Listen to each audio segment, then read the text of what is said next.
Hello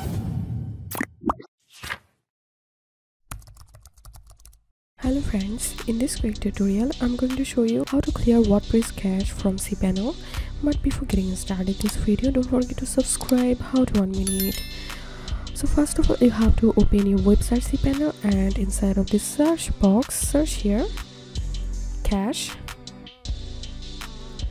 and click on Lightspeed Web Cache Manager. Once you're here, scroll down and you will find this option WordPress cache. Click on it and click on flush all. Okay, and here we can see cache files successfully flushed. So this is how we can clear WordPress cache files from cpanel. If you have any questions, feel free to post in description. If you think to see more WordPress videos, please check the links in descriptions. If this video helped you, give a thumbs up and please consider subscribe. How to 1 minute. Thank you for watching.